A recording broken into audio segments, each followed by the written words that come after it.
جن لوگوں کا تو یہ موقف ہے ان سے اس وقت گفتگو نہیں ہے. میں نے یہ عرض کیا آپ سے اس لیے کہ ہر شخص سے گفتگو کا صغرا کبرا مختلف ہوگا، دلیل مختلف ہوگی.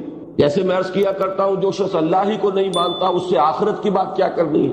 قرآن تو آخرت کے لیے دلیل لاتا ہے اللہ تعالیٰ کی قدرت کاملہ سے، اللہ تعالیٰ کے علم کامل سے. هو علی کل شیء قدیر، هو بکل شیء علیم. کوئی شخص اس کو مانے تو آخرت کو بھی مان لے گا، کوئی اسی کو نہیں مانتا تو وہ آخرت کو کیسے مانے گا. اسی طریقے سے جو پاکستان کے وجود کو غلط سمجھتا ہے اور یہ سمجھتا ہے کہ اس کو اب توڑ دینا ہی بہتر ہے، اس سے گفتگو کسی اور نہج سے ہو. میرا دعویٰ یہ ہے کہ کوئی شخص کسی وجہ سے خالص سیکولر سوچ کے تحت بھی اگر یہ کہتا ہے کہ نہیں پاکستان رہنا چاہیے، اور رہنا چاہیے کہ کیا مانی کہ وہ باوقار ہے، اس کا رہنا ہو، اس کا جو برقرار رہے تو باوقار رہے، باعزت رہے، اس کی آزادی حقیقی آزادی ہو، در پردہ کسی سپر پاور کے ہاتھوں اپنی عزت کا سودا نہ کرا لیا گیا. تو میں چیلنج کرتا ہوں کہ کوئی پولیٹیکل سائنس کا طالب علم مجھے بتائے کہ کون سا راستہ ہے اس ملک کے بقا کا اور اس کے استحکام کا سوائے اس کے جو میں عرض کر رہا ہوں. آخر اس وقت کی میری سوچ وہ نہیں ہے. اس وقت جو ہم بیٹھے ہیں تو وہ بات بالکل مختلف زاویے سے شروع ہوگی. پاکستان قائم ہوا ہوتا تب بھی، نہ ہوا ہوتا تب بھی. پاکستان باقی رہے تب بھی، نہ رہے تب بھی. ایک مسلمان کی زندگی کا مقصد بات یہاں سے شروع ہوئی. ظاہر بات ہے کہ اگر ہم یہاں میکسیمم ہوں گے تو 10 کروڑ ہوں گے. ویسے یہ کہ 8.5-9 کے قریب تعداد ہے اصل ہماری، جبکہ بھارت میں کم سے کم 12 کروڑ، ورنہ عام طور پر جو فگر اب وہاں بتائی جاتی ہے 15 اور 16 کروڑ کی. ہم سے 1.5 ہیں. کیا وہ مسلمان نہیں؟ کیا آخرت ان کے سامنے نہیں ہے؟ کیا موت انہیں نظر نہیں آتی؟ تو جہاں تک تو دین کے اساسات کا تعلق ہے اس میں کوئی فرق. پھر ڈیورنڈ لائن سے پار جو رہتے ہیں کیا وہ مسلمان نہیں؟ اس سے بھی آگے دریائے آکسس کے پار جو رہتے ہیں کیا وہ، ان میں بھی ہے کچھ لوگ جن کو ابھی اپنا اسلام یاد ہے، ابھی بھولے نہیں. تو اسلام کا وہ جو ذمہ داری کا معاملہ ہے وہ ان تقسیموں سے بالا تر ہے. یہ مکانی اور زمانی فرق اور امتیاز اس میں کوئی بنیادی نوعیت کا فرق نہیں پیدا کرتا. بلکہ میں بارہا کہہ چکا ہوں کہ کسی ایک ملک میں ایک مسلمان بھی ہو تو اگر وہ واقعتاً اسوہ رسول صلی اللہ علیہ وسلم کو اپنا رہنما بنائے گا تو اس کے سوا کوئی راستہ نہیں ہے کہ وہ اپنی زندگی کا مقصد بنائے اسی بات کو کہ اللہ کے دین کا بول بالا ہو، اللہ کا دین غالب ہو، اللہ کی زمین پر اللہ کا حکم نافذ. اس لیے کہ حضور نے تو جو کام شروع کیا تھا تنہا شروع کیا. آپ کو کوئی بنی بنائی قوم تو نہیں ملی تھی، کوئی بنی بنائی امت نہیں ملی تھی. آپ نے تو جسے آپ کہتے ہیں کہ اسکریچ سے شروع کیا تھا، ایک فرد واحد سے دعوت کا آغاز. در حقیقت یہ دوسری اپروچ جو ہے وہ ہے کہ جس سے آج ہم اپنی گفتگو کا آغاز کریں. اب اس میں بھی آج کی میری گفتگو اس اعتبار سے بالکل منفرد ہوگی کہ یہ جو 4 ورقہ آپ کو پہلے بھی دیا گیا، جمعے میں بھی تقسیم ہوا، اب پھر آپ کی خدمت میں پیش کیا گیا، اس کے جو صفحات ہیں 5، 6 اور 7، یوں سمجھ لیجئے کہ اس کے حوالے سے گفتگو ہوگی، اس کے ایک ایک حرف کے حوالے سے، تاکہ ایک ہوائی بات نہ رہے. آپ سب کچھ سن کر فوری طور پر تائید بھی کریں، کچھ تحسین بھی فرمائیں اور پھر کچھ یاد نہ رہے. یہ خلاصہ آپ کے پاس موجود رہے. پہلی بات یہ کہ اگر کوئی شخص اپنے دینی فرائض کو سمجھ چکا ہے کہ اسلام مجھ سے جو مطالبہ کرتا ہے، سب سے پہلا کیا ہے کہ میں خود اللہ کا بندہ بنوں. اعبدوا ربکم الذی خلقکم. نمبر 2، اسی کی دعوت دوں، اسی کی طرف لوگوں کو بلاؤ. ادعو الی سبیل ربک بالحکمت والموعظۃ الحسنۃ وجادلوا باللتی احسن. نمبر 3، دین کی سربلندی، اعلاء کلمت اللہ، اقامت دین، غلبہ دین، تکبیر رب، جس کے لیے کہ ہم عام فہم بنانے کے لیے اصطلاحات استعمال کرتے رہے ہیں. ہمارے بزرگوں نے کی حکومت الہیہ کا قیام، نظام اسلامی کا نفاذ، نظام مصطفیٰ کا نفاذ، یہ ساری اصطلاحات ہم مانی ہیں. یہ تیسری منزل ہے، چوٹی ہے. اسی کے لیے جدید اصطلاح اسلامی انقلاب.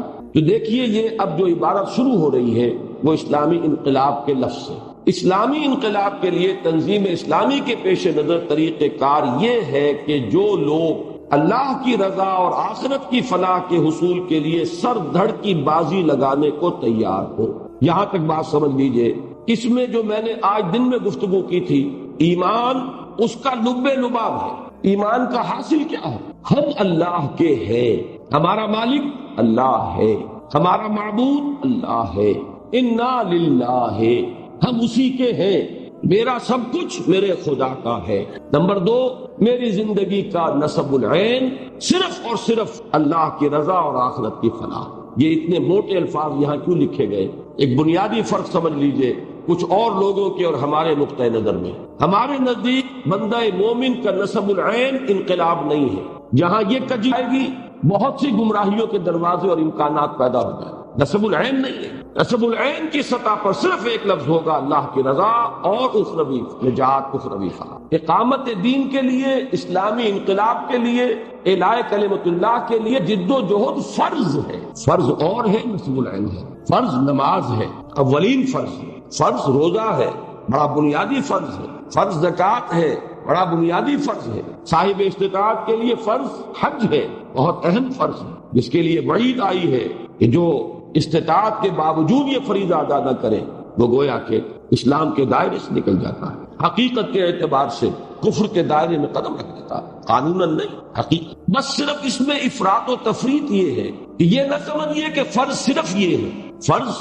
پوری زندگی میں اللہ کی بندگی بھی ہے، فرض دعوت و تبلیغ بھی ہے، ہر بندے کے لیے، ہر بندہ مومن کے لیے اپنی اپنی صلاحیت، اپنی اپنی استعداد، اپنی اپنی ذہانت، فطانت، اپنی علمی سطح جو بھی ہے اس کے اعتبار سے حق کی تبلیغ، حق کی اشاعت، اور سب سے اونچا فرض اللہ کے دین کے غلبے کی جد و جہد کی۔ اونچا کہا ہے میں نے، اس کو ذہن میں رکھیے، 3 منزلہ عمارت ہو تو سب سے اونچی منزل تیسری ہے، لیکن اہم ترین منزل پہلی ہے، اس سے بھی اہم تر وہ بنیاد ہے جس پر یہ ساری عمارت کا بوجھ ہے۔ بنیاد کمزور ہو، اوپر آپ نے کتنا ہی اعلیٰ میٹیریل لگا دیا، عمارت کمزور ہے۔ پہلی منزل بودی ہے، اوپر آپ نے کتنا ہی سیمنٹ لگا دیا ہو، عمارت بودی ہے، لیکن بلند ترین منزل تیسری ہے۔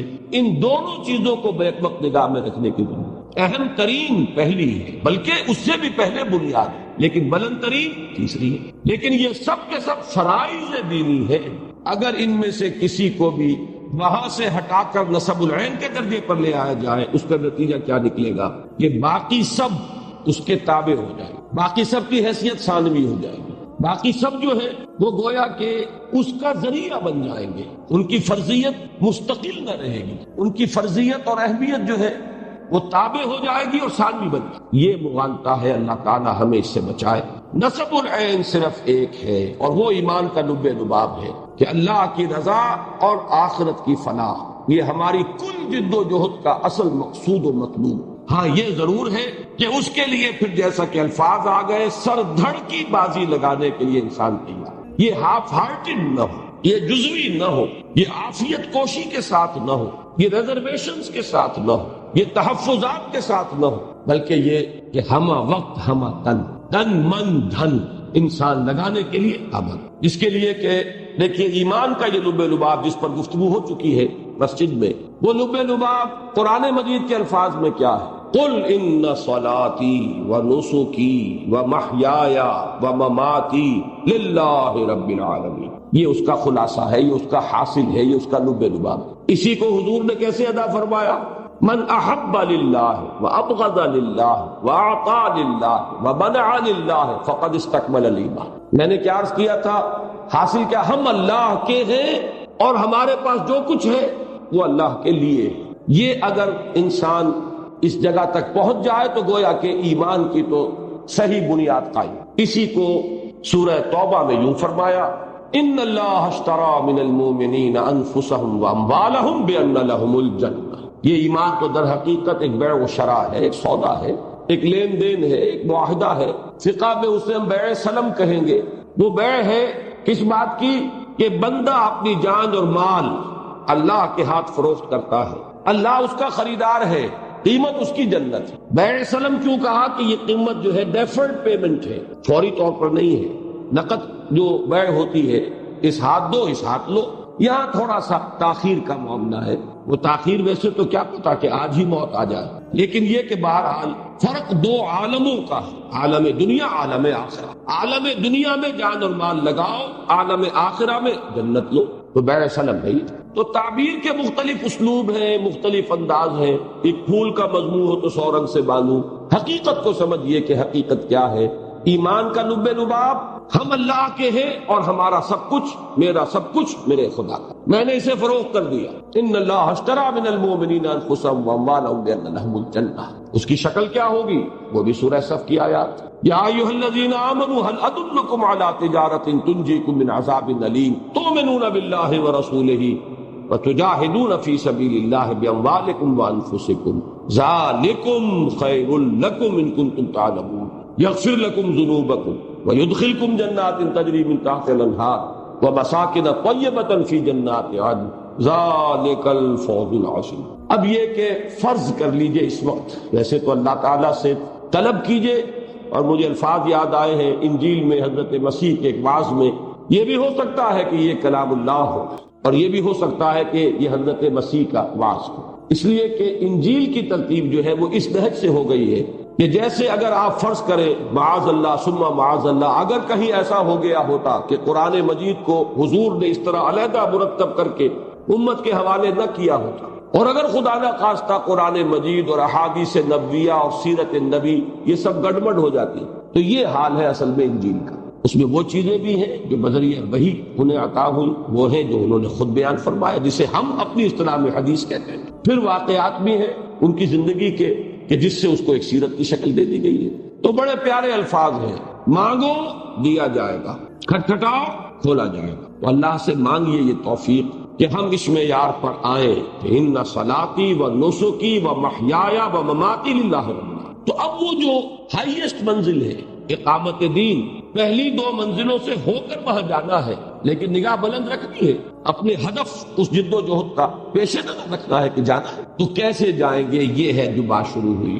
اسلامی انقلاب کے لیے تنظیم اسلامی کے پیش نظر طریقہ کار یہ ہے کہ جو لوگ اللہ کی رضا اور آخرت کی فلاح کے حصول کے لیے سر دھڑ کی بازی لگانے کو تیار ہوں، وہ کیا کریں؟ اب یہ 3 ضرب 3 کا یہ ہندسہ پہلے ذہن میں رکھ لیجئے، 3 باتیں پھر 3 باتیں پھر 3 باتیں۔ پہلی 3 باتیں کیا؟ نمبر 1، سب سے پہلے خود پوری طرح مسلمان اور حقیقی معنی میں اللہ کے بندے بنے، اور اپنی ذات اور اپنے دائرہ اختیار میں شریعت اسلامی کو نافذ، پہلا کام ہے، وہی پہلی منزل۔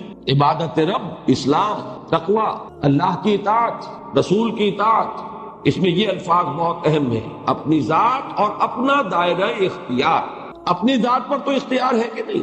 بھارت میں بھی کوئی مسلمان کو نماز پڑھنے سے تو نہیں روکتا، کوئی مسلمان کو داڑھی رکھنے سے تو نہیں روکتا، تاحال نہیں ہے۔ کسی بھی دنیا کے خطے مسلمان پر یہ پابندی نہیں، یہ پابندی مسلمان ممالک میں تو لگتی نہیں ہے۔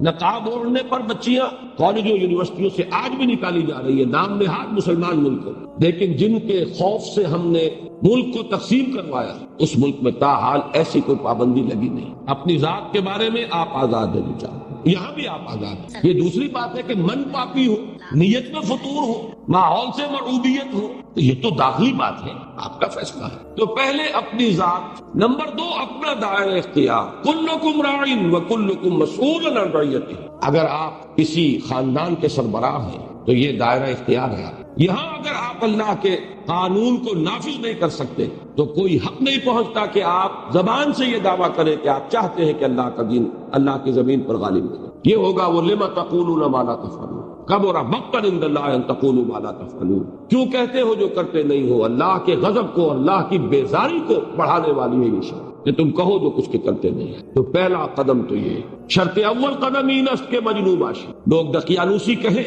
سر آنکھوں پر، لوگ رجت پسند کہیں سر آنکھوں پر، لوگ کہیں اگلے وقتوں کے ہیں یہ لوگ، انہیں کچھ نہ کہو، برداشت کیجئے۔ آخر میں نے سنا کہ نہیں سنا؟ 7 دن متواتر یہ باتیں بیٹھ کر سٹیج پر سنی کہ نہیں سنی؟ اپنے اہتمام سے اجتماع کیا ہے، وہاں سنا ہے، سننا پڑے گا۔ وَلَا تَسْمَعُنَّ مِنَ الَّذِينَ أُوتُوا الْكِتَابَ وَمِنَ الَّذِينَ أَشْرَكُوا أَذًى كَثِيرًا۔ اے مسلمانوں تمہیں سننی پڑیں گی نہایت اذیت بخش باتیں، اہل کتاب سے بھی اور مشرکین سے بھی۔ حضور سے کیوں کہا گیا وَاصْبِرْ عَلَىٰ مَا يَقُولُونَ وَاهْجُرْهُمْ هَجْرًا جَمِيلًا، صبر کیجئے اس پر جو یہ کہہ رہے ہیں، اور ان سے لا تعلق اختیار کیجئے لیکن خوبصورتی کے ساتھ، اس لیے کہ ابھی تو انہیں سمجھانے کا حق ادا کرنا ہے۔ ابھی تو یہ وحشی جانوروں کے مانند بدکے ہوئے ہیں۔ سورہ مزمل کے بعد مدثر ہے، اسی میں یہ الفاظ آئے کأنہم حمر مستنفرہ فرت من قسورہ، یہ ان گدھوں کے مانند ہیں، جنگلی گدھوں کے مانند جو بدک رہے ہیں، یہ بدک رہے ہیں فی الحال۔ یہ جانتے نہیں ہیں کہ کیا کہہ رہے ہیں، لیکن یہ کہ آپ ان سے لا تعلقی اس معنی میں نہیں اختیار کریں گے کہ جاؤ تم دفع ہو، لکم دینکم ولی دین، وہ مرحلہ آئے گا بہت بعد میں۔ ابھی یہ ہے کہ ان سے امیدیں منقطع کر لیں، ان سے دلی محبتوں کے رشتے کاٹ لیں، لیکن مستقل ترک تعلق کی اجازت نہیں ہے۔ تو وہاں فرمایا کہ وَاصْبِرْ عَلَىٰ مَا يَقُولُونَ وَاهْجُرْهُمْ حَجْرًا جَمِيلًا، حجر جمیل خوبصورتی کے ساتھ لا تعلق۔ قالوا سلاما، سلام کہہ کے علیحدہ ہو جانا، کہ پھر منتظر رہیں گے، پھر دیکھیں گے کب بہتر موقع ہو، کب طبیعت میں آمادگی ہو، یہ کچھ سننے کے لیے اور سمجھنے کے لیے تیار۔ یہی بات کہی گئی وَلَقَدْ نَعْلَمُ أَنَّكَ يَضِيقُ صَدْرُكَ بِمَا يَقُولُونَ، اے نبی ہمیں خوب معلوم ہے جو کچھ آپ کو سننا پڑ رہا ہے اس سے آپ کا سینہ بھجتا ہے، رنج ہوتا تھا، صدمہ ہوتا۔ بہرحال پہلا قدم یہ جان لیجئے، اگر اس کو کوئی سر کرنے کو تیار نہیں اور اگلی منزل کی طرف پیش قدمی کرتا ہے تو احمق ہے، پاگل ہے، وقت ضائع کرتا ہے۔ حضرت علی رضی اللہ تعالیٰ عنہ کے الفاظ میں اضاع العمر فی طلب المحال، ایک محال طلب میں اپنی عمر ضائع کر رہا ہے انسان۔ پہلا قدم یہ، سب سے پہلے خود پوری طرح مسلمان اور حقیقی معنی میں اللہ کے بندے بنے، یہ پوری طرح کی ذرا وضاحت کر دوں۔ اس میں بھی مغالطہ ہو سکتا ہے، اس میں انسان اگر معیار بنا لے گا شیخ عبد القادر جیلانی کو، جب تک وہاں نہ پہنچوں مجھے اگلا قدم نہیں اٹھانا، تو اگلے قدم کی نوبت آئے گی نہیں۔ اس کا ایک معیار کم سے کم فرائض کا پابند اور حرام چیزوں سے مجتنب، یہ تو کم سے کم ہے۔ نوافل کی بات، مستحبات کی بات، چلیے جیسے جیسے آگے بڑھیں گے یہ پودا بھی پروان چڑھے گا، لیکن یہ کہ پہلی شرط تو یہ ہوگی فرائض کی ادائیگی، حرام چیزوں سے اجتناب۔ دو شرطیں پوری کرے انسان، اور نہ صرف اپنی ذات بلکہ اپنے دائرہ اختیار میں بھی شریعت اسلامی کو نافذ، اور اس کے لیے اپنے نفس کے خلاف بھی جہاد کریں اور بگڑے ہوئے ماحول سے بھی مردانہ وار کشمکش کریں۔ یہ دو کشمکشیں اس لیول پر آ جاتی ہیں۔ سب سے پہلے تو میں نے عرض کیا کہ خدا کا سب سے بڑا باغی تو ہمارے اندر بیٹھا ہوا ہے۔ مولانا روم کا شعر میں نے یہاں نقل کیا ہے، اس کا ترجمہ بھی ہے، نفس ما ہم کم طرز فرعون نیست لیکن اورعون ایرعون نیست، میرا نفس بھی فرعون سے کم نہیں ہے۔ فرعون نے دعویٰ کیا تھا الیس لی ملک مصر، کیا مصر کی حکومت میری نہیں ہے؟ کیا مراد؟ میرا حکم چلے گا، میں نہیں جانتا کون اللہ کون رسول، کیا حلال کیا حرام۔ اسی طرح میرا نفس کہتا ہے کہ یہ وجود میرا ہے، اس پر میری خواہش چلے گی، میری مرضی، میں نہیں جانتا کیا حلال کیا حرام۔ تو نفس ما ہم کم طرف فرعون نیست۔ فرق صرف یہ ہے کہ میں درویش ہوں، میرے پاس لاؤ لشکر نہیں ہے، زبان سے میں کچھ نہیں کہہ سکتا۔ فرعون کے پاس لاؤ لشکر تھا، اس نے زبان سے بھی کہہ دیا تھا انا ربکم الاعلی، میں زبان سے کچھ نہیں کہہ سکتا، لیکن نفس میرا یہی کہے۔ دوسری بات، نفس کے جہاد کے ساتھ معاشرے کے ساتھ مجاہدہ، اس کا رخ کچھ اور ہے۔ معاشرہ کہاں سے شروع ہو جاتا ہے؟ آپ کا خاندان، آپ کے عزیز، آپ کے رشتہ دار، آپ کی برادری، آپ کا پڑوس، آپ کا محلہ، آپ کا شہر، آپ کی قوم، معاشرہ۔ اس کا رخ کچھ اور، آپ کا رخ کچھ اور، ان کی سوچ کچھ اور، آپ کی سوچ کچھ اور، ان کے معیارات کچھ اور، آپ کے معیارات کچھ اور، ان کی قدریں کچھ اور، آپ کی قدریں کچھ اور۔ تو کشمکش ہوگی کہ نہیں؟ کشاکش ہوگی کہ نہیں؟ اس میں دو ہی راستے ہیں۔ کم ہمت لوگوں کا راستہ کیا ہے کہ چلو تم ادھر کو، ہوا ہو جدھر کی، عافیت اسی میں ہے، آسانی اسی میں ہے، سہولت اسی میں ہے۔ اور باہمت لوگوں کا کیا ہے؟ فارسی میں وہ پہلی بات کیا ہوگی؟ زمانہ باتو نہ سازت تو با زمانہ بے ساز، زمانہ تمہارے ساتھ سازگاری اختیار نہیں کر رہا، ہم آہنگی اختیار نہیں کر رہا، تو چلو تم اس کے ساتھ سازگاری کرو، فرکشن ختم ہو جائے گی، تصادم ختم ہو جائے گا۔ لیکن باہمت اولو العزم لوگوں کا، یہاں قرآن کہتا ہے ان ذالک من عزم الامور، یہ ہمت کی بات ہے، یہ اصحاب ہمت کا راستہ۔ وَلَمَنْ صَبَرَ وَغَفَرَ إِنَّ ذَلِكَ لَمِنْ عَزْمِ الْأُمُورِ، صاحب عزیمت لوگوں کا رویہ کیا ہے کہ زمانہ بات و نسازت تو با زمانہ ستیز، زمانہ تمہارے ساتھ ہم آہنگی اختیار نہیں کرتا تو اس سے لڑو۔ یہ پہلا قدم۔ اب اس میں تفصیلات کا جتنا چاہے رنگ بھر لے، اس وقت یہ پوری بات 9 باتیں چونکہ آج ختم کرنی ہے، لہذا اس پہلی بات میں اسی وضاحت پر اکتفا کریں۔ دوسرا قدم کیا؟ باہم دینی اخوت اور ایمانی محبت کے رشتوں میں بند کر آپس میں نہایت شفیق اور رحیم اور دین کے باغی اور مخالفوں کے خلاف سیسا پلائی ہوئی دیوار۔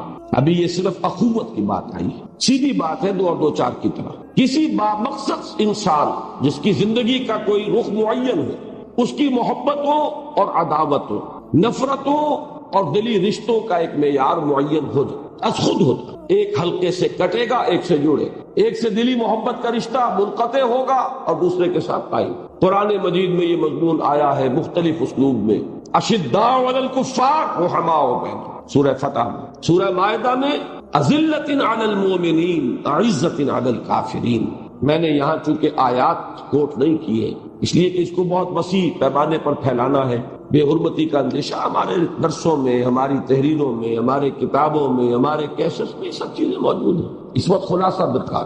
اقبال کا خوبصورت مصرع ہے، شعر ہے، ہو حلقہ یاراں تو بریشم کی طرح نرم، رزم حق و باطل ہو تو فولاد ہے مومن۔ لیکن یہ کہ قرآن مجید کے الفاظ یاد کیجئے، محمد الرسول اللہ والذین معہ اشداء علی الکفار رحماء بینہم۔ وہ حدیث بھی میں آپ کو سنا چکا ایمان کا جو تکمیلی مقام ہے، من احب للہ و ابغض للہ و اعطا للہ و منع للہ فقد استقبل الایمان۔ وہی بات ہے، ہو حلقہ یاراں تو بریشم کی طرح نرم، رزم حق و باطل ہو تو فولاد۔ تیسرا سٹیپ، کسی ایسے شخص کے ہاتھ پر جس کے عزم و ارادہ، اصابت رائے اور خلوص و اخلاص پر دل و دماغ گواہی دے دے، ہجرت و جہاد اور سمع و طاعت فی المعروف کی بیعت کر کے ایک جماعتی نظم میں منسلک ہونا۔ دیکھیے پہلی بات کیا تھی؟ اخوت، برادرہڈ۔ اگلا قدم ہے تنظیم، ڈسپلن، نظم، سمع و طاعت والا نظم۔ میں نے چونکہ آج جمعے میں ابتدا میں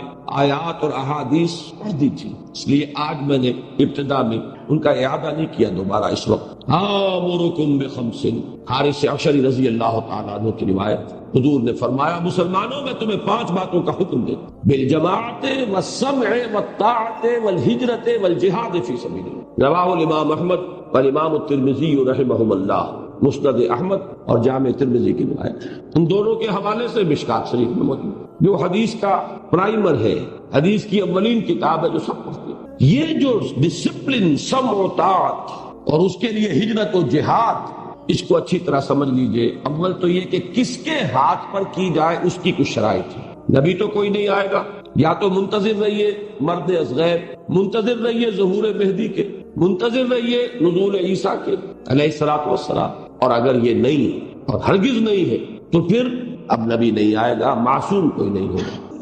اس معنی میں کامل کہ کہیں انگلی رکھنے کی جگہ نہ ہو، کہیں اعتراض کی گنجائش نہ ہو، وہ نہیں ملے گا۔ اس کی تلاش کریں گے تو گویا کہ فرار اختیار کریں گے اپنی ذمہ داری کی ادائیگی سے۔ لہذا عملی شکل کیا ہے وہ یہاں الحمدللہ بڑے جامع الفاظ پہ ہے۔ 3 باتوں پر اس کے بارے میں دل اور دماغ گواہی دے دیں۔ 2 ہی چیزیں انسان میں ہیں، دماغ صغرا کبرا جوڑ کر نتیجے نکالتا ہے، دل میں براہ راست جسے آپ وجدان کہتے ہیں، انٹیوشن کہتے ہیں، وہ سپونٹینیس ہوتا ہے۔ وہ علم جو حاصل ہوتا ہے وہ کسی سلسلہ استدلال کا نتیجہ نہیں ہوتا۔ بسا اوقات دماغ کچھ کہہ رہا ہوتا ہے، دل اسے قبول نہیں کرتا۔ بسا اوقات دل ایک بات مانتا ہے، دماغ اس کے لیے دلائل نہیں فراہم کر سکتا۔ مولانا محمد منظور نعمانی نے ایک مرتبہ بڑی پیاری بات کہیں لکھی تھی کہ اصل بات تو دل کے بدلنے کی ہے، دماغ تو کرائے کا وکیل ہے جو صرف دلائل فراہم کر دیتا۔ ظاہر بات ہے کہ وکیل کے پاس کسی بھی مقدمے کا مدعی چلا جائے تو اس کے لیے حاضر ہے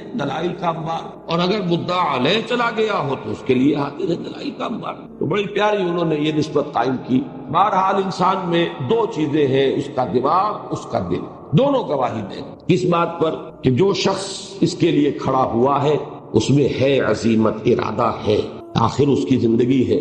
دیکھیے لگا رہا ہے یا نہیں، ڈٹا رہا ہے یا نہیں۔ نمبر 2، اصابت رائے، اس کے فکر سے اتفاق۔ تمام تفصیلات میں اتفاق کبھی نہیں ہوا۔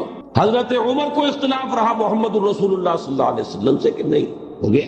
رہا کا لفظ میں نے غلط استعمال کیا، ہوا اس لیے کہ رہا کی بات تو غلط ہو جائے گی۔ اسیران بدر کے معاملے میں اختلاف ہوا کہ نہیں؟ صلح حدیبیہ کے موقع پر اختلاف کا ظہور ہوا کہ نہیں؟ بالکل لیا اتفاق۔ یہ تو تقریباً ناممکن ہے، ہاں ممکن ہمیں نظر آیا ہے تو صرف وہ ایک شخص ہے، وہ جس کا نام ابو بکر صدیق ہے۔ وہ معلوم ہوتا ہے کہ ہے ہی شیڈو، حضور کا عکس کامل ہے۔ کیا فرق ہوگا کسی شے میں اور اس کے سائے میں؟ وہ ہے ایک مستثنا بات، لیکن یہ کہ باقی تو کہیں نہ کہیں کسی مرحلے پر کوئی اختلاف کسی بات میں ہو جائے۔ اصل شے کیا ہے؟ بحیثیت مجموعی اس کی سوچ، اس کے فکر سے اتفاق۔ تیسری بات، اس کے خلوص و اخلاص پر دل گواہی۔ اگرچہ یہ راز ہے بندے اور رب کے درمیان، کوئی تیسرا نہیں جان سکتا، کسی کے دل کو چیر کر آپ دیکھ نہیں سکتے، لیکن آپ فیصلہ ضرور کرتے ہیں، کسی سے معاملہ کرتے ہوئے فیصلہ کرتے ہیں، ادنا سے ادنا معاملہ کرتے ہوئے بھی ایک رائے قائم کرتے، یہ شخص قابل اعتماد ہے یا نہیں ہے، اس کے ساتھ حسن ظن رکھا جا سکتا ہے یا الحزم فی سوء الظن والا معاملہ کرنا پڑے گا، کہ احتیاط سوء ظن میں یہ دل ضرور گواہی دیتا۔ تو اگر یہ تین شرطیں پوری ہو جائیں کہ دل و دماغ کی متفقہ گواہی مل جائے کسی شخص کے عزم و ہمت پر، کسی کی اصابت رائے پر، کسی کے خلوص و اخلاص پر، تو اب اس کے ہاتھ پر ہجرت و جہاد اور سمع و طاعت فی المعروف کی بیعت کرے۔ یہ الفاظ ذرا صفحہ 7 پر نوٹ کر لیجئے، اس کی وضاحت ہے مختصر ترین۔ میں اپنے طور پر بیان کرنا شروع کروں گا تو ایک موضوع پر زیادہ وقت نکل جائے گا۔ یہ خاکہ ہے ہمارے پاس اس وقت، یہ سینوپسس ہے۔ ہجرت کسے کہتے ہیں؟ نبی اکرم صلی اللہ علیہ وسلم کے فرمان کی روح سے ہجرت کا آغاز ترک معاصی سے ہو جاتا ہے۔ آپ سے پوچھا گیا ای الہجرت افضل یا رسول اللہ، اللہ کے رسول یہ بتائیے سب سے افضل اعلیٰ ہجرت کون سی ہے؟ کیا جواب دیا؟ ان تہجر ما کرہ ربک، کہ ہر اس چیز کو چھوڑ دو جو تمہارے رب کو پسند نہیں، جھوٹ بولنا پسند نہیں، انہ لا یحب الکاذبین، چھوڑو جھوٹ بولنا، سود لینا دینا اسے پسند نہیں، بہت ناپسند ہے، شدید ناپسند، چھوڑو جو شے اسے ناپسند ہے۔ ہجرت شروع ہو گئی۔ البتہ دل میں یہ نیت رکھنی ضروری ہے کہ اگر کبھی غلبہ دین حق کی جد و جہد میں ضروری ہوا تو اہل و عیال، گھر بار اور ملک و وطن سے بھی ہجرت اختیار، یہ نیت رکھنی ضروری۔ یہ تین چیزیں میں نے اس لیے گنوا دی یہاں کہ شاید کسی کے دل میں یہ خیال ہو، مغالطہ ہو کہ شاید مہاجرین جو مکے سے گئے تھے وہ اپنا ساز و سامان لے کر گئے تھے یا اہل و عیال کو لے کر گئے تھے، کچھ نہیں، تو اکیلے نکلنا مشکل تھا، گھر بار اور اہل و عیال اور ساز و سامان کے ساتھ نکلے، وہ تو سب ضبط کیا گیا، بعد میں سارا مال و اسباب ضبط کیا گیا اور اسی سے اس قافلے کے لیے سرمایہ جمع کیا گیا تھا جس قافلے کا ذکر آپ غزوہ بدر کے سلسلے میں سنتے ہیں، وہ تو کیپٹل بنا تھا اس قافلے کے لیے، سب کچھ چھوڑ کر جیسے مکھن میں سے بال جیسے کھینچ لیا، اس کی نیت رکھنی ضروری ہے۔ ترک وطن سنت محبوب الہی، دے تو بھی نبوت کی صداقت کی گواہی، اس کا دل میں ارادہ رکھنا لازم ہے۔ البتہ شروع کہاں سے ہو گئی؟ ترک معاصی، یہ ہجرت ہے۔ جہاد کیا ہے؟ اسی طرح حضور کے فرمان کے مطابق اصل جہاد تو اپنے نفس سے کرنا ہوتا ہے، جس کا ذکر ہم کرائے، مجاہدہ مع النفس۔ پوچھا گیا ای الجہاد افضل یا رسول اللہ، آپ نے فرمایا ان تجاہد نفسک فی طاعت اللہ، اللہ کے رسول سب سے اعلیٰ جہاد کون سا ہے؟ یہ کہ اپنے نفس سے جہاد کرو اور اسے اللہ کا مطیع بناؤ۔ نفس ما ہم کم ترس فرعون نیست، تاہم دین کی دعوت و تبلیغ اور غلبہ و اقامت کی جد و جہد میں جان اور مال کھپانے کی جملہ صورتیں جہاد فی سبیل اللہ میں داخل ہیں۔ جان اور مال کھپانا، یہی دو الفاظ آپ کو ملیں گے جہاں لفظ جہاد آئے گا، جاہدوا فی سبیل اللہ باموالکم وانفسکم، انما المؤمنون الذین آمنوا باللہ ورسولہ ثم لم یرتابوا وجاہدوا باموالہم وانفسہم فی سبیل اللہ۔ جان اور مال کھپے گی کس لیے؟ دین کی نشر و اشاعت، دعوت و تبلیغ اور دین کے غلبہ و اقامت کی جد و جہد، اسی کے لیے تو اللہ وہ جان اور مال خرید چکا ہے، اب تمہارے پاس تو ہے ہی نہیں، اگر ہے تو امانت ہے۔ ایک شخص آپ سے ایک سودا خرید لیتا ہے، کہتا ابھی رکھیے اپنے پاس، میں جب مانگوں گا دے دیجیے گا، اب یہ کیا ہے؟ بیچ تو چکے، اب یہ امانت ہے۔ تو اگر ایمان کا سودا کیا ہے تو سودا تو ہو چکا، دے چکے جان اور مال۔ ان اللہ اشتری من المؤمنین انفسهم واموالهم بان لهم الجنہ، اب اللہ نے کہا ہے یہ تمہاری جان اور تمہارا مال جو میرا ہو چکا، اب اس کو لگاؤ اللہ کے میرے دین کی نشر و اشاعت، میرے کلمے کی سربلندی کی جد و جہد۔ اس میں اگر پہلوتے ہی کریں اور اب بچا کر رکھے تو یہ اس سودے کی خلاف ورزی ہے۔ فمن نکث فانما ينكث على نفسه، جو کوئی خلاف ورزی کرے گا اس کا سارا وبال اسی پر آ۔ تو جہاد میں یہ سب چیزیں آ گئی، البتہ اس میں بھی ایک البتہ، دل میں یہ آرزو رکھنی ضروری ہے کہ کبھی خالص اللہ کے دین کے لیے قتال کی نوبت آئے تو اس میں حصہ لوں اور اللہ کی راہ میں گردن کٹا کر شہادت کا رتبہ حاصل۔ حضور کی احادیث بارہا سنائی ہے میں نے آپ کو، خود آپ کی اپنی تمنا، لوددت ان اقتل فی سبیل اللہ ثم احیا ثم اقتل ثم، میری بڑی خواہش ہے اللہ کی راہ میں قتل ہو جائے پھر مجھے زندہ کیا جائے اور خدایا کرم بارے دیگر کن، پھر مجھے ایک مرتبہ یہ سعادت نصیب، یہ لذت حاصل۔ اور دوسری طرف وہ حدیث، جو شخص مرا اس حال میں کہ اس کے سینے میں شہادت کی تمنا نہ تھی، قتال فی سبیل اللہ کی آرزو نہ تھی، فقد مات علی شعبۃ من النفاق، تو نیت یہ رکھنی ضروری ہے۔ لیکن جہاد شروع کہاں سے ہو گیا؟ مجاہدہ مان نفس سے۔ دو اصطلاحات واضح ہو گئی۔ سمع و طاعت کیا ہے؟ سمع و طاعت سے مراد ہے حکم سننا اور اس پر بے چونو چرا عمل کرنا۔ سمع و طاعت، سنو اور اطاعت، فاسمعوا واطیعوا، سمعنا واطعنا، اذ قلتم سمعنا واطعنا، فاتقوا اللہ ما استطعتم واسمعوا واطیعوا، یہ دونوں الفاظ بریکٹ ہو کر آئے، اور یہ گویا کہ ایک سپونٹینیس، فوری سنو اور مانو۔ ایک کیا ہوتا ہے کہ سنو پھر جرا کرو، صحیح ہے کہ غلط ہے، اگر دماغ مان لے کہ صحیح ہے تو مانو، یہ معاملہ کہیں اور چلے گا یا نہیں چلے گا۔ سنو اور مانو، سمع و طاعت اس کا نام۔ البتہ یہ معاملہ اللہ اور اس کے رسول کے لیے تو غیر مشروط ہے، جو حکم ہو کوئی اس کے اندر اضافی قید نہیں ہوگی، کوئی فی المعروف نہیں، کوئی شرط نہیں، جو حکم دے۔ لیکن آپ کے بعد صلی اللہ علیہ وسلم کسی بھی انسان کے لیے، کسی بھی انسان کو انڈر لائن کر لیجئے، یہاں تک کہ ابو بکر صدیق کے لیے بھی بات یہی تھی۔ اب اور کس کے لیے کیا معاملہ مستثنا اور کون ہوگا؟ ابو بکر بھی مستثنا نہیں تھے، عمر بھی مستثنا نہیں تھے، علی بھی مستثنا نہیں تھے، عثمان بھی مستثنا نہیں، رضی اللہ تعالی عنہم اجمعین۔ تو باقی سب کے لیے فی المعروف کی شرط کے ساتھ مشروط ہے۔ معروف کیا ہے؟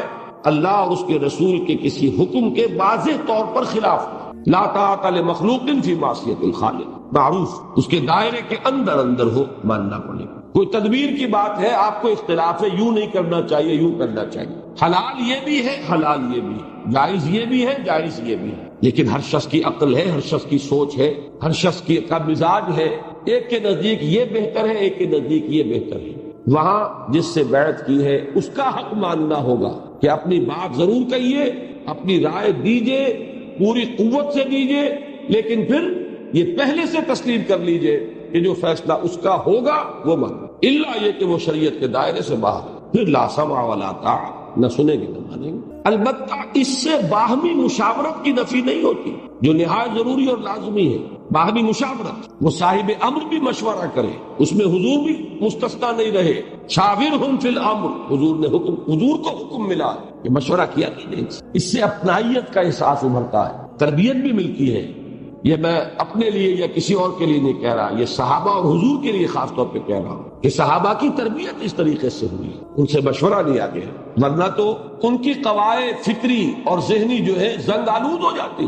وہ تو آنکھیں بند کر کے چل سکتے تھے نا، محمد کے ہاتھ میں ہاتھ دے رکھا صلی اللہ علیہ وسلم، اور ان کا ہاتھ اللہ کے ہاتھ میں ہے۔ اب سوچنے سمجھنے کی کیا ضرورت ہے؟ اپنی رائے کاہے کو پیش کرنی ہے؟ یہ مغالطہ اگر کسی اور انسان کے بارے میں ہو جائے تو نہایت خوفناک ہے۔ میں اس کا واقعہ بھی آپ کو ایک بتاؤں گا۔ یہاں صرف یہ سمجھ لیجئے کہ حضور کے ساتھ یہ معاملہ ہو سکتا تھا، اگر ہوتا تو منطقی ہوتا، معقول ہوتا، 100% درست ہوتا، لیکن ایک نتیجہ تو نکلتا کہ ذہنی صلاحیتیں صحابہ کی زنگ آلود ہو جاتی۔ پھر حضور کے وصال کے بعد پھر اب وہ مشین جو جام ہو چکی ہو چلتی تو کیسے چلتی؟ اب نئے حالات ہیں، نئے مسائل ہیں، اجتہادی صلاحیت کیسے بروئے کار ہوتی؟ یہ اس کے لیے مشورہ تھا، یہ تربیت تھی صحابہ کرام۔ لیکن حضور کے بعد تو اب یہ لازمی ہے۔ واقعہ میں نے پڑھا ہے، میں نہیں کہہ سکتا کس حد تک صحیح ہے غلط ہے، لیکن غلام رسول مہر صاحب نے یہ واقعہ نقل کیا سید صاحب کے بارے میں۔ تحریک شہیدین میں محسوس ہوتا ہے کہ بعض لوگوں میں یہ غلو پیدا ہو گیا تھا، اور اس کا کتنا بڑا نقصان ہوا ہے اس واقعے سے سمجھیے۔ ایک شب خون تھا جس کے لیے پہلے سے پروگرام بنایا جا چکا تھا۔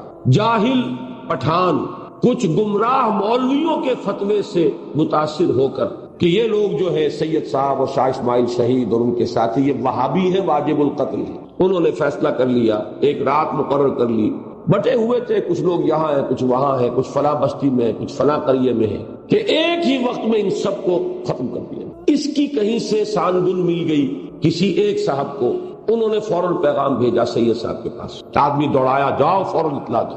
وہ جب پہنچا ہے تو سید صاحب رات کو اپنا جو خلوت کا ان کا جو بھی جگہ تھی وہاں وہ جا چکے تھے سونے کے لیے یا یاد الہی کے لیے، یہ تو اب اللہ ہی کو بہتر معلوم ہے۔ اب اس شخص نے یہ سوچا کہ میں جو ڈسٹرب کروں سید صاحب کو، وہ تو روشن ضمیر ہے، ان کو تو کشف ہوتا ہے، تو یہ چیز تو خود بخود ان کے علم میں آ جائے گی. میں خواہ مخل ہوں ان کے آرام میں یا ان کے شغل میں، کیا پتہ اللہ سے لو لگائے بیٹھے ہوں اور میں اس کو اس سلسلے میں کوئی انقطاع کا سبب بن جاؤں، لہذا اس نے ڈسٹرب کرنا مناسب نہیں سمجھا. اب آپ بتائیے کتنا بڑا اہم پیغام، چنانچہ بر وقت کوئی تحفظ نہیں ہو سکا اور سینکڑوں جن میں سے ایک ایک جان نہایت قیمتی تھی، کہاں سے چل کر کہاں پہنچے ہوئے لوگ، بہار اور یو پی کے میدانوں کے یہ رہنے والے، اور کتنا سفر طے کر کے گئے تھے، پورا راجپوتانہ، پورا ریگزار سندھ کا، پورا افغانستان، اور تب پہنچے تھے. سینکڑوں ایک رات میں شہید. یہ وہ غلو ہے، عقیدت کا غلو. اس لیے میں عرض کر رہا ہوں کہ یہ معاملہ جو ہے اس مغالطے میں مبتلا نہیں ہونا ہے کسی کے لیے بھی، بلکہ یہ اس سے باہمی مشاورت کی نفی نہیں ہوتی جو نہایت ضروری اور لازمی ہے. البتہ ایک مشاورت یہ ہوتی ہے کہ اب کاؤنٹنگ آف ووٹس سے فیصلہ ہوگا، اقلیت اور اکثریت سے فیصلہ ہوگا، وہ دوسرا نظام ہے، وہ یہ نظام نہیں. مشورہ ہو، رائے دو، اس کے بعد اب فیصلہ صاحب ہے. اس رائے دینے میں کوئی کمی اپنی طرف سے کوتاہی، کسی کی عقیدت کے فرط عقیدت سے، کسی کی محبت کے غلوم میں، کسی سے مرعوب ہو کر زبان کو بند نہیں کرنا. آخری لفظ بیعت. بیعت کیا ہے؟ ایک معاہدہ ہے جس کی بیعت، جس کی بہت سی قسمیں نبی اکرم اور سلف صالحین صلی اللہ علیہ وسلم رحمہم اللہ سے منقول و معصور ہے. اس بیعت جہاد سے بیعت ارشاد و سلوک کی نفی نہیں ہوتی. ایک بیعت وہ ہے جو کسی مرشد کے ہاتھ پر اپنی اصلاح ذات کے لیے، اصلاح نفس کے لیے، اس پہلے قدم کے لیے، کسی کی مضبوط ہمت سے خود ہمت حاصل کرنے کے لیے، کسی قوی ارادے والے سے اپنے ارادے کی تقویت کے حصول کے لیے اس سے رشتہ جوڑا جائے، وہ بھی بیعت ہے. وہ بیعت سلوک ہے، بیعت ارشاد ہے. وہ علیحدہ شے ہے، یہ علیحدہ شے ہے. یہ بیعت جہاد ہے اور بیعت سب و طاعت فی المعروف ہے. بلکہ یہ دونوں بیعتیں جدا جدا بھی ہو سکتی ہیں اور یکجا بھی. یہ الفاظ جب آپ نے سمجھ لیے تو اب ایک حدیث سن لیجئے جو میں نے پڑھ تو دی تھی اپنے خطاب جمعہ کے شروع میں. حضرت عبادہ ابن ثابت رضی اللہ تعالی عنہ سے مروی ہے اور متفق علیہ، بخاری اور مسلم دونوں. بایعنا رسول اللہ صلی اللہ علیہ وسلم، ہم نے بیعت کی اللہ کے رسول صلی اللہ علیہ وسلم سے علی السمع والطاعت، کہ سنیں گے اور مانیں گے، بصر و چشم تعمیل کریں گے، فی العسر والیسر، تنگی میں بھی آسانی میں بھی. اندازہ کیجئے اس ایک حدیث کا. واقعہ یہ ہے کہ جتنا جتنا میں اس پر غور کرتا ہوں اس کی عظمت کا انکشاف ہوتا ہے. کس طرح احاطہ کیا ہے. ظاہر بات ہے الفاظ حضور نے تلقین فرمائے ہوں گے، ان الفاظ میں بیعت کرو، لیکن کس طرح حضور نے احاطہ کیا، باندھ لیا ہے. نظم جماعت اسی کا نام ہے، ڈسپلن اسی کو کہتے ہیں، کسا ہوا ڈسپلن، آرمی ڈسپلن، مضبوط نظم. یہ نہیں صاحب مشکل ہے، اس وقت تنگی ہے، نہیں. فی العسر والیسر والمنشط والمکرہ، چاہے طبیعت میں آمادگی ہو اور چاہے طبیعت میں آمادگی نہ ہو اور طبیعت کو مجبور کرنا. اس کو بھی نوٹ کیا آپ نے. ایک اجتماعی معاملہ ہے، جیسے میں عرض کر چکا، یہ بھی جائز، یہ بھی جائز، یہ بھی حلال، یہ بھی حلال، یہ بھی مباح، یہ بھی مباح. آپ کی رائے دائیں طرف جانے کی تھی، صاحب امر نے فیصلہ کیا بائیں طرف جانے.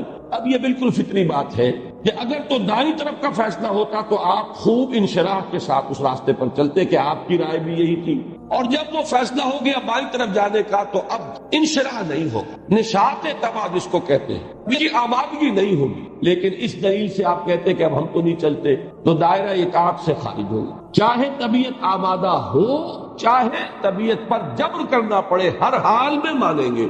غور کیجئے، پہلے سے ہاتھ کاٹے جا رہے ہیں، کہیں کوئی اعتراض کرنے کی، جواب دینے کی کوئی گنجائش نہیں. تیسری بات جو جماعتوں میں ہمیشہ ہوتا ہے، وَعَلَىٰ أَثَرَةٍ عَلَيْنَا، چاہے ہم پر دوسروں کو ترجیح دی جائے. ایک لشکر بھیج رہے ہیں، اس میں سینئر لوگ بھی ہیں، کوئی بالکل حال ہی میں آیا ہے وہ بھی ہے، اس نئے کو اس کا امیر بنا دیا. وہ جو سینئر لوگ ہیں سوچیں گے نا کہ ہم پر ترجیح دی گئی.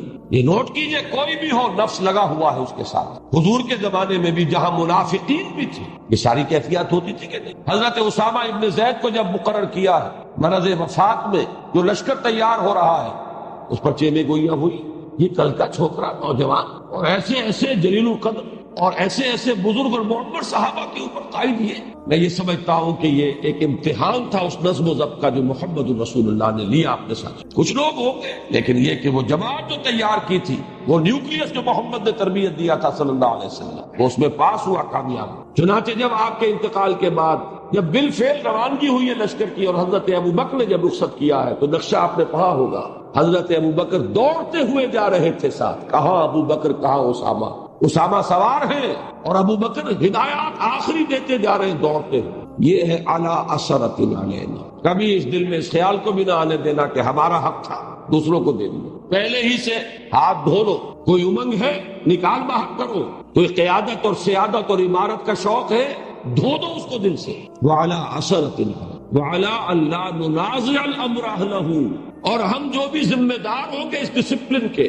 ان سے کبھی جھگڑیں گے نہیں، جنہیں آپ مقرر کر دیں گے ہم ان کی بھی اطاعت کریں گے، فی المعروف ہوگی ان کی اطاعت۔ حضور کے زمانے میں بھی مطلق اطاعت صرف حضور کی تھی، باقی جو بھی آپ نے کسی کا امیر بنایا اس کی اطاعت مطلق نہیں تھی، فی المعروف۔ چنانچہ مشہور واقعہ ہے کہ ایک لشکر بھیجا آپ نے، کچھ ساتھی تھے، ایک ان کے امیر کمانڈر، وہ کمانڈر تھے ذرا جلالی مزاج کے، کسی بات پر ناراض ہو گئے ساتھیوں سے۔ اب انہوں نے سوچا کہ اختیار تو میرے پاس ہے نا، آخر صاحب امر تو ہوں میں، ان سے نپٹ لیتا ہوں۔ حکم دیا گڑھا کھودو، بہت بڑا کھود دیا، بہت سی لکڑیاں جمع کرو ڈالو اس میں، سب کر دیا، آگ لگاؤ، آگ لگا دی۔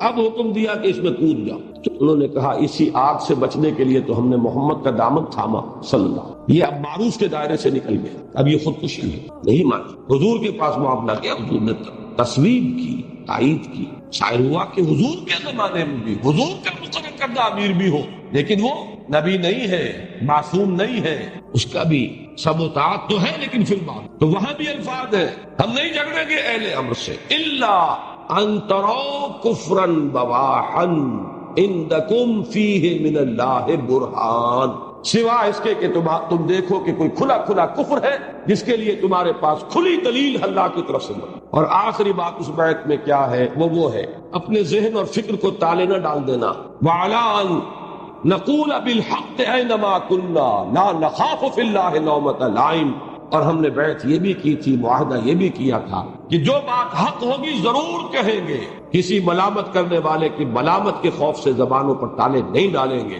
کسی سے مرعوب ہو کر زبانیں بند نہیں کریں گے، کسی کے عقیدت کے غلو میں اپنی رائے کے اظہار سے نہیں رکیں گے۔ واقعہ یہ ہے، غور کر لیجئے، ایک انقلابی اسلامی جماعت کے لیے یہ حدیث مکمل دستور ہے۔ یہ تھی تیسری بات، کسی ایسے شخص کے ہاتھ پر جس کے عزم اور ارادے اور اصابت رائے اور خلوص و اخلاص پر دل و دماغ گواہی دے دے، ہجرت و جہاد اور سب اطاعت فی المعروف کی بیعت کر کے ایک جماعتی نظم میں منسلک ہو جائے۔ اب اس سے جو اجتماعی قوت وجود میں آئی وہ کیا کرے، یہ دوسرا سیکشن ہو گیا۔ دوسری تین باتیں، نمبر ایک، اس کے دو مرحلے ہوں گے، جب تک یہ قوت مناسب مقدار میں جمع نہ ہو جائے، اور اس کے بعد بے کیا ہے، جب مناسب قوت فراہم ہو جائے۔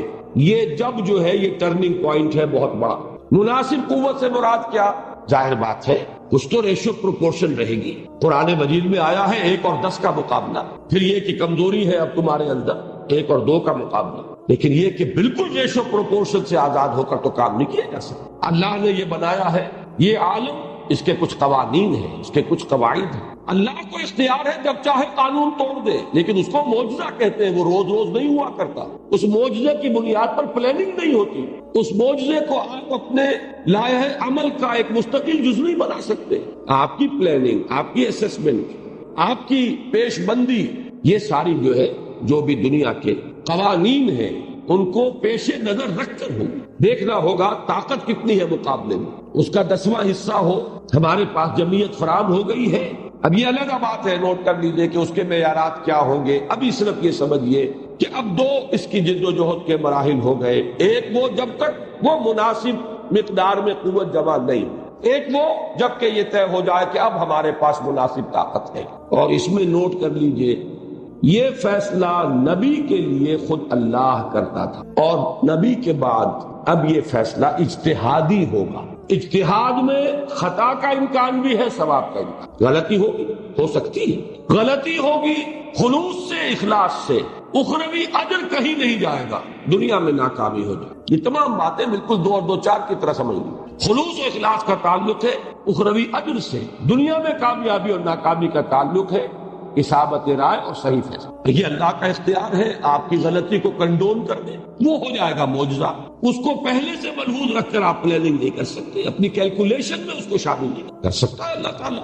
آپ کی غلطی کی تلافی کر دے، الٹے کو سیدھا کر دے، ہو سکتا ہے۔ تو بہرحال یہ نوٹ کر لیجئے کہ یہ اب ہے ایک ڈیوائڈنگ لائن، پہلے اور بعد۔ پہلے کیا کرنا ہے وہ بھی 3 کام ہے، جب تک یہ قوت مناسب مقدار میں جمع نہ ہو جائے تن من دھن کے ساتھ کیا کرے 3 کام۔ اسی دعوت و تربیت اور تنظیم کی توسیع و استحکام کی جد و جہد میں منہمک رہے، اور سب سے زیادہ توجہ اپنی اور اپنے ساتھیوں کی اصلاح اور تزکیے پر مرکوز رکھے۔ اس پیغام کو پھیلاتے رہیے، بیس براڈ کرتے رہیے، جو آئے انہیں منظم کرتے رہیے، ان کی اصلاح کے لیے کوشاں رہیے۔ 3 کام۔ نمبر 2، اس دوران میں زبان، اور زبان اب 2 چیزیں اس میں شامل ہے، تحریر و تقریر۔ مزید کل ذرائع ابلاغ، یہ تقریر ہے جو ٹیپ ہو رہی ہے، یہ صرف آڈیو ہے کہ سنا جا سکتا ہے، جیسے کہ آپ میری تقریر ریڈیو پر سن رہے ہوتے، وہ ویڈیو ہے جس میں سنا بھی جا سکتا ہے، دیکھا بھی جا سکتا ہے، جیسے آپ اس وقت بیٹھے ہوئے سن رہے ہیں۔ ٹیلی ویژن ہے جس میں کہ یہ آڈیو ویژول ہے، جیسے الہدیٰ 15 مہینے تک اس ملک میں پھیلتا رہا۔ جو بھی ذرائع ہیں، اخبارات ہے، رسائل ہے، چھاپا خانہ ہے، مطبوعات ہے، آڈیو ویژول ایڈز ہیں، ان سب کو بروئے کار لا کر زبان یعنی تحریر و تقریر کے ذریعے نہیں عن المنکر یعنی برائیوں کے خلاف، برائیوں اور خلاف شریعت کاموں پر تنقید اور ملامت کا فریضہ پوری قوت سے سر انجام دے۔ دیکھیے میں نے اس کی 2 مدیں کیوں قائم کی۔ ایک ہے دعوت، پہلی بات اس میں دعوت تھی، دعوت اور شے، وہ جو آیہ مبارکہ ہے سورہ آل عمران کی، وَلْتَكُن مِّنكُمْ أُمَّةٌ يَدْعُونَ إِلَى الْخَيْرِ وَيَأْمُرُونَ بِالْمَعْرُوفِ وَيَنْهَوْنَ عَنِ الْمُنكَرِ وَأُولَٰئِكَ هُمُ الْمُفْلِحُونَ۔ دعوت کا انداز اور ہوتا ہے، اس میں لجاجت ہوتی ہے، اس میں خوشامد ہوتی ہے، خدا کے لیے بات۔ وہ انداز جو ہے وہ دلیل کے ساتھ، اپیل سے، آؤ اللہ کے راستے کی طرف، ادعو الی سبیل ربک بالحکمۃ والموعظۃ الحسنہ۔ ایک نہیں عن المنکر ہے، رکو اس کام سے، باز آ جاؤ اس سے، مت للکارو اللہ کے غضب کو، مت دعوت دو عذاب الہی۔ تو یہ در حقیقت انداز کے اعتبار سے 2 مختلف چیزیں، پہلی چیز کو پہلے میں رکھا ہے، دوسری کو دوسری۔ اس دوران میں زبان یعنی تحریر و تقریر کے ذریعے نہیں عن المنکر یعنی برائیوں اور خلاف شریعت کاموں پر تنقید اور ملامت کا فریضہ پوری قوت سے سر انجام دے، لیکن نہ ملکی انتخابات میں حصہ لے، نہ ہی کسی دوسرے سیاسی ہنگامے میں فریق بنے۔ کنارہ کش، اس لیے کہ کون اس میں کس مقصد سے شریک ہے یہ علیحدہ بات ہے۔ اس میں بھی ضروری نہیں کہ کسی ایک جماعت میں جو لوگ شریک ہیں وہ سب کے سب اس نیت کے اعتبار سے خالص ہی ہو، کھوٹے بھی شامل ہوں گے، لیکن دنیا کے سامنے وہ بات آئے گی اقتدار کی جنگ، اس میں ڈویژن ہوگی، تقسیم ہوگی۔ مرزا منور صاحب نے جو بات کہی اور اخبارات میں بڑی بولڈ سرخی سے آ گئی کہ آئندہ انتخابات میں بھی دین والوں کی شکست قابل دید ہوگی، بات صحیح ہے، اس لیے کہ اس پروسیس میں تقسیم لازم، ووٹ بٹے، فرقے بندی تو ہے، فرقے واریت تو ہے، مسلکوں کا فرق تو ہے، اس کی بنا پر ووٹ تقسیم۔ میں کوئی کسی لمبی چوڑی بحث میں نہیں جانا چاہتا، انتخاب میرا موضوع نہیں ہے اس میں، لیکن یہ کہ ایک بات جو روز روشن کی طرح ہے، مومن کی تعریف یہ ہے کہ ایک سوراخ سے 2 مرتبہ وہ نہیں ڈساتی۔ بھول گئے سن 70 کو، مجموعی ووٹ دائیں بازو کی جماعتوں کے زیادہ، اور کامیاب روٹی کپڑا اور مکان کا نعرہ۔ کیوں؟ تقسیم۔ تو اب ضمانت حاصل ہو گئی ہے کہ تقسیم نہیں ہوگی، سوائے سیلف ڈسیپشن کے، سوائے خود کو فریب دینے کے، سوائے خود کو دھوکہ دینے کے۔ اور کیا عجب کہ کچھ ہو کالی بھیڑیں کہ جن کے دلوں میں ارمان مچل رہے ہو، اللہ جانتا ہے۔ کسی فرد کے بارے میں ہم معین طور پہ نہیں کہہ سکتے، لیکن اس کے امکان کی نفی کرنے والا جنت الحمقاء میں رہے۔ لہذا اس میں یہ ہے کہ بات کرو، برائی کو برا کہو، نہیں عن المنکر کرو، یہی کام کرنا ہے جب تک ہماری قوت مناسب نہ ہو۔ باقی کسی محاذ آرائی میں، کسی سیاسی تقسیم میں نہیں آنا، یہ ہے اس کا لازمی حصہ۔ نمبر 2۔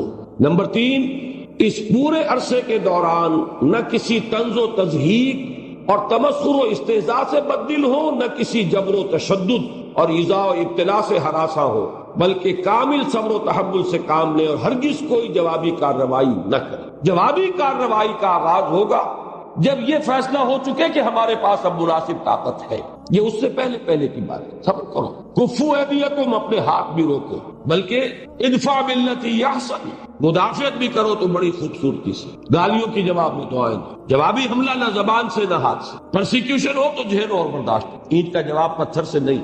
یہ بھی پری میچور شروع ہو جاتا ہے جب راستہ دوسرا اختیار کیا جائے۔ اس راستے میں جب تک یہ طے نہ ہو کہ اب ہم اقدام کر رہے ہیں، اب ہم چیلنج کر رہے ہیں، اب ہم آگے بڑھیں گے، اب ہم ٹکرائیں گے، اب ہم جانے ہتھیلی پر رکھ کر میدان میں آئیں گے، اس وقت تک نہیں۔ کفو ایدیکم، سیرت محمدی سے اخذ کیجئے، ایک ڈیوائیڈنگ لائن ہے ہجرت تک، چاہے تمہارے ٹکڑے اڑا دیے جائیں، چاہے تمہیں دیکھتے ہوئے انگاروں پر لٹا دیا جائے۔ مسلمانوں کی نگاہوں کے سامنے شہید کر دیا گیا سمیہ کو رضی اللہ تعالیٰ عنہ اور یاسر کو رضی اللہ تعالیٰ عنہ۔ مسلمان تھے کم سے کم 30، میرے اندازے میں 40، اور یہ 30 اور 40 کون ہیں؟ سابقون الاولون، یہ وہ لوگ ہیں جن میں کا ایک لاکھ کے برابر ان کا خون کھول رہا ہوگا، لیکن اجازت نہیں۔ کفو ایدیکم، ہاتھ روکے۔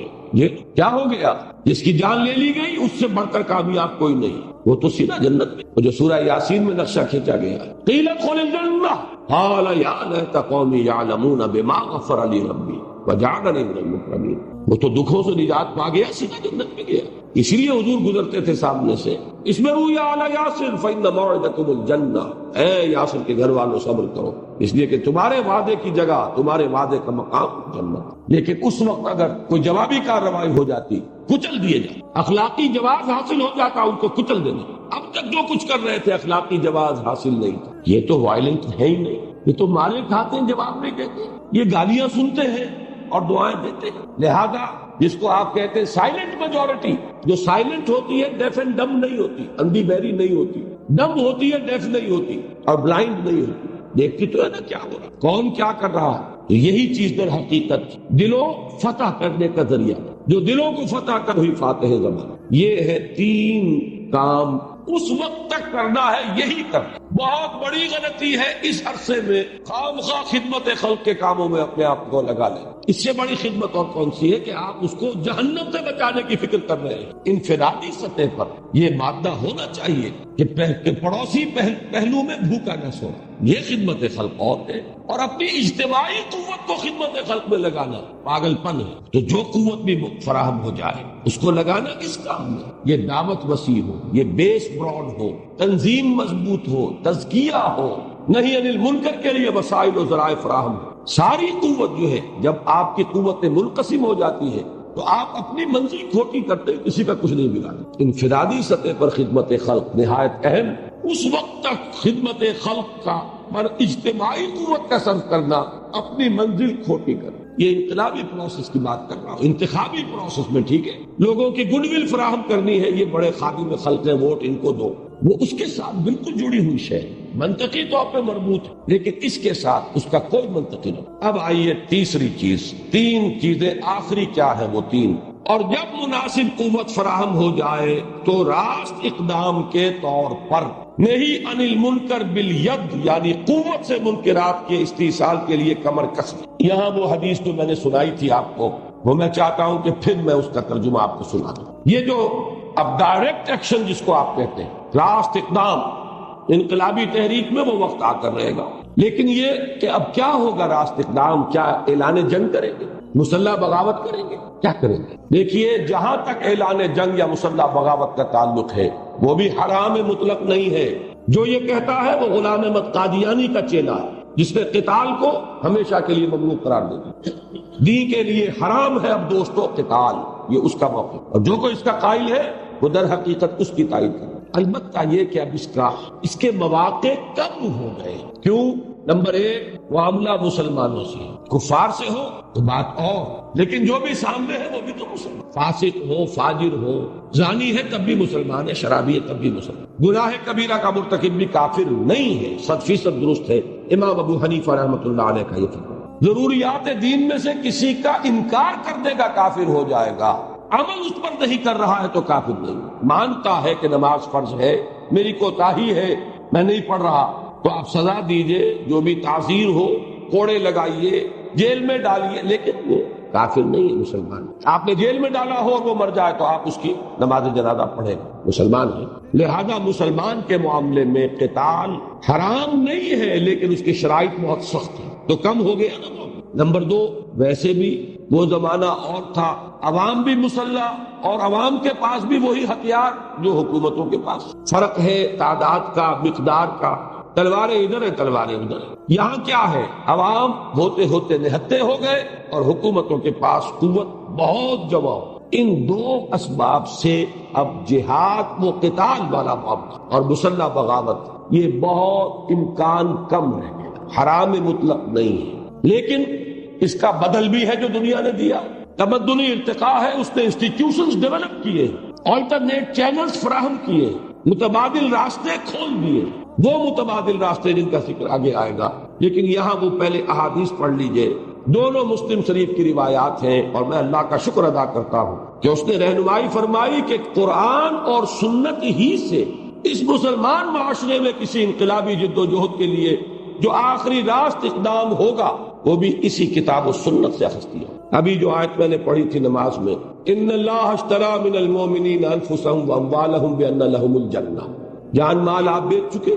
وہ آیت طویل ہے، 112ویں آیت میں اب 9 الفاظ آئے، جنہوں نے یہ سودا اللہ سے کر لیا ہو انہیں یہ اوصاف پیدا کرنے: التائبون، العابدون، الحامدون، السائحون، الراکعون، الساجدون، الآمرون بالمعروف والناہون عن المنکر والحافظون لحدود اللہ۔